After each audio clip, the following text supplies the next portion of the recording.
Ladies and gentlemen, my name's Paul, and in this Red Gaming Tech.com video, I want to discuss with you an update to Halo Infinite, as there had been much discussion whether Halo Infinite would get a delay. After all, 343 did state that after receiving feedback of the graphics of Halo Infinite, obviously they decided to go for a different aesthetic, and well, they just didn't quite nail it, at least in my opinion. Although I do believe that some of this was also down to the fact that there were two builds, and the version that they showed off was a lot earlier. But we now have our answer to whether 343 will be delaying Halo Infinite, and the answer is yes.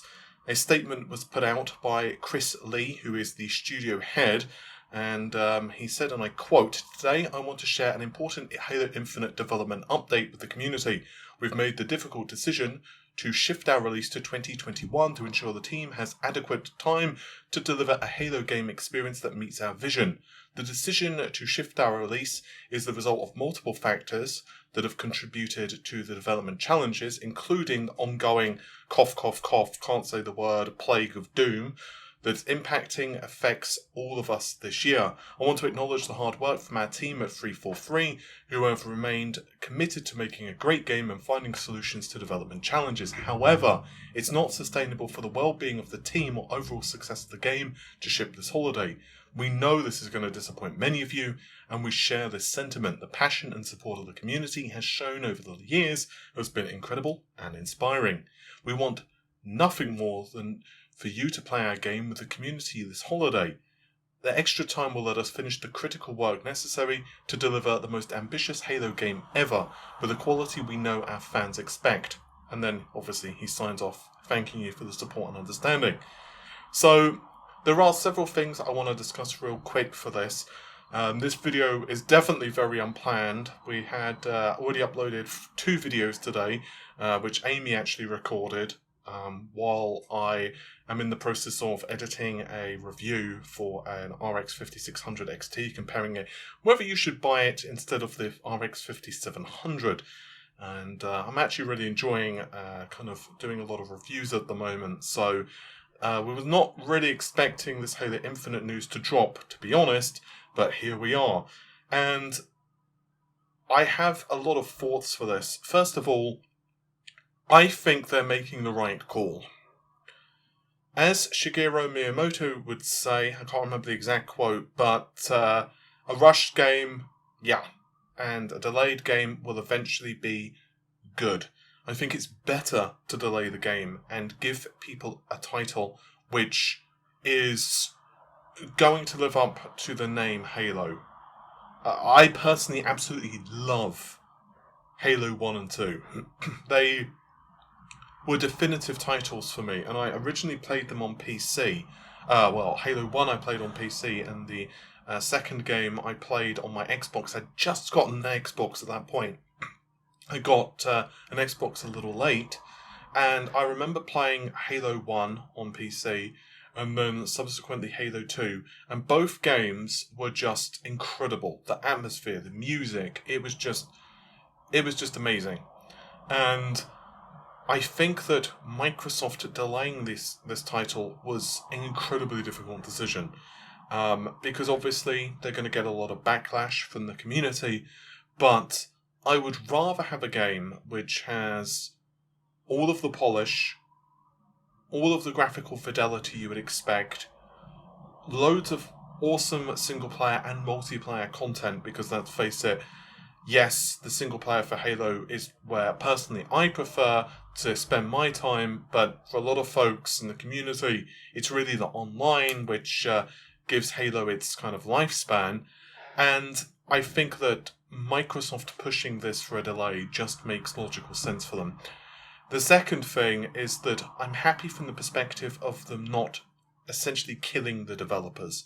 Obviously, when we're hearing so much at the moment of crunch and all of this other stuff from various studios in the industry, I think Microsoft actually, for lack of a better word, actually providing some care to their workers is very good. Development of such an ambitious title is just not easy. and I wonder how much of this is also spurred on by Microsoft.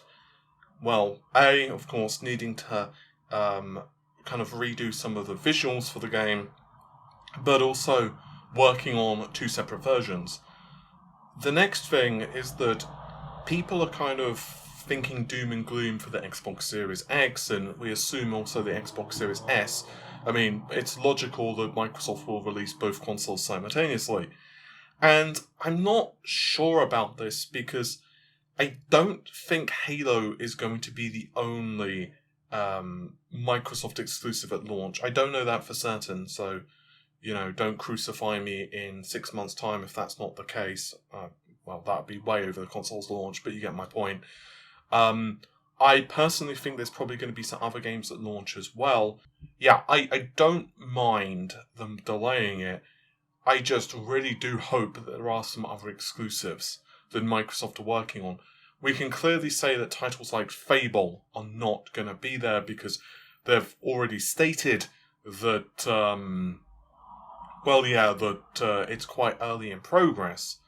But other games maybe, such as Forza, could possibly be candidates, and obviously there are a lot of games that Microsoft have shown off, and what we do know is that there are games as well that Microsoft have not shown off too. So maybe there are some big heavy hitters that they do have that haven't been kind of shown off, and perhaps some smaller titles as well. We do know, for example, Battletoads is coming, albeit that is not for the Xbox Series X kind of exclusive, but I suspect that there will be other smaller games like that. I wouldn't even be surprised if eventually there are other games like Killer Instinct 2 or maybe a continuation of Killer Instinct for the Xbox Series X. And yes, I know that is not a Halo Infinite type of massive, grandiose game, but still, my point is that there will probably be smaller titles that Microsoft release for certain, but I do suspect that there will be also bigger ones. The question is, though, how much will this impact people's decision for purchasing the Xbox Series X at launch? Being really honest with you, it's going to depend on the games. And I do imagine Sony are rubbing their hands together in glee at this point. I mean, let's be honest, this is kind of the negative PR, which absolutely... It's just, it's kind of like a competitor's wet dream. Let's just be really honest. Then again, for all we know, tomorrow there could be a massive delay for one of Sony's games as well. And this is kind of what I've said multiple times with these projects, with next-generation consoles. When you're dealing with a next-gen console, not only are you dealing with a huge project, but you're also dealing with developing on a console which is kind of new. And yes, naturally, the Xbox Series X, the PlayStation 5, they have a lot of elements which are similar to the previous generation. They still use the x86 CPUs, for example. Microsoft, for the Xbox Series X, also allows developers to run with just 8 threads on the CPU. But with a game like Halo Infinite, they're going to want to make it look as visually impressive as possible. And that means that the developers are going to want to press as hard as possible. So yeah, I'm curious as to your thoughts about this one. Are you going to just hold off for this generation? Regular followers will know that multiple times now I've said that I don't know if I'm going to pick up either console at launch. I've got a high-end gaming PC, and honestly, I'm kind of happy with that right now. I think with all the new hardware that's coming out on PC, neither Sony or Microsoft quite yet have convinced me to cough up the cash for one of the next-gen consoles. So all I'll do, I suspect like many of you, is just going to wait, see what the launch titles are for both games, as well as, of course, what the schedule is of releases for the next couple of months after they do launch. But yeah, it sucks that Microsoft have had to delay this, and I can't imagine the conversations that they would have needed to kind of go through. It sucks, but I think it's for the best. I do believe that it is for the best. Now, Microsoft themselves have just issued a statement, so this is Paul of about 30 minutes later needing to re-record some of this. The Xbox Series X is also confirmed to launch in November, and Microsoft have announced that Halo will launch in 2021. there's quite a long statement here. Today we announce updates to Halo Infinite's launch timing. Our vision of Xbox and 343 has always been to deliver the most ambitious Halo game ever to our fans and for the team's well-being. To do that, we need to finish critical work, which will come in 2021. But we have plenty to keep you busy until Chief arrives. There will be thousands of games to play, spanning 4 generations. When Xbox Series X launches globally in November, over 100 optimized titles for the Xbox Series X, but also take full advantage of the most powerful console, all planned for this year. And with brand new console features like DirectX ray tracing, frame rates up to 120, faster loading, quick resume, both, by the way, I think are fantastic features, playing and will look and feel better. There's also apparently 50 new games which are planned this year across generations and optimized for the Xbox, including Assassin's Creed, Dirt 5, Gears Tactics, Yakuza, Like a Dragon, and Watch Dogs Legion. I've got to say, all of those games do look pretty fantastic, although I'm not much of a racing fan, but still, Dirt does look really beautiful, and for the Xbox, of course, does run at 120 frames a second, I think for the PS5 as well. Smart delivery, you can buy one of those games once and play the best version for your console across generations. But they've also stated that there will be new games developed for the Xbox Series X and launching with Game Pass. So this seems to be the Medium, Scorn, Tetris Effect, which I'm sure we can all agree is the best thing ever. And there's also 40 new popular games which are going to take full advantage of the Xbox. And this will include Destiny 2, Forza Horizon, Gears 5, Ori, Will of the Wisps, Madden, and other games as well.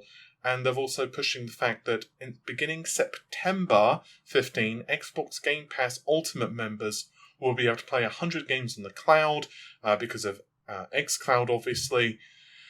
And there's also, of course, pushing for the backwards compatibility with the 4 generations of games. So, for example, you can play Xbox 360 games, Xbox One games. I personally really am a fan of Microsoft doing that. I think that's fantastic. I really like what they're doing with the backwards compatibility stuff. Yes, I know it's not a console seller to many, but to me it's a quality of life thing. I do have this this fear when I buy a digital game that I'm going to be kind of locked out of it. It's going to be tied to a system. With the PS3, I basically own no digital games for it, apart from a couple, and those are ones that I got really cheap. Most of the time, I prefer the disc version of games because of that. And yes, I know you do have to download a massive patch and stuff, but for legacy consoles, I just have this fear that I'm going to be locked to a specific system, and then I'm screwed and I'll never be able to play those games again. And on the PlayStation, for example, there's a lot of really good quality games that are just basically locked onto the PS3 or PS2. So I do like the fact that Microsoft are doing that, but getting back to the actual major topic then, the question is, what major exclusives will there be for the Xbox? Well, it seems like they are stating that the Medium and so on will launch, but it's not 100% clear with this wording whether, say, the Medium will launch with the console. So, for example, Amy did a video earlier where she was discussing the fact that the Xbox Series X is allegedly going to launch on the 5th, and 5th of November, given what we're seeing here, makes sense. But does that mean, for example, the Medium will not launch until the 28th? Or whatever. Or will it launch with the console?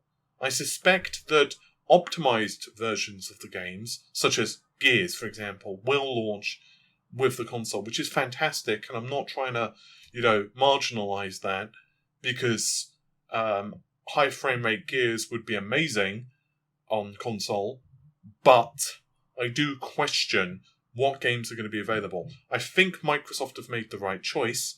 I think that delaying a game is better than having a poor quality game, and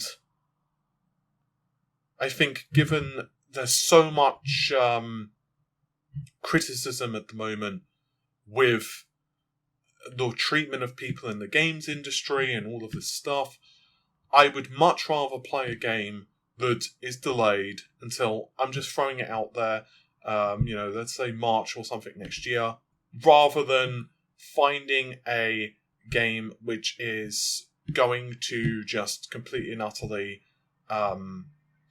just fail to meet our level of expectation. I think that that's much better, and I'm happy that Microsoft are delaying the game if they feel that that's the best option. I'm curious though, what are your thoughts on this in terms of your plans to buy the Xbox Series X? Are you going to be picking one up at launch still? Or are you just going to kind of wait? Or are you just not going to worry too much? Maybe stick with what you've got, maybe upgrade your PC. Personally, at the moment, I think neither console has 100% sold me. Sony still have work to do as well. I really want to see what the launch games will be for both systems. And honestly, I kind of want to know what the release schedule is as well. With all of that said though, thank you very much for watching the video. Normal stuff, like, share, comment and subscribe. And I'll see you soon. Take care of yourselves. Bye for now.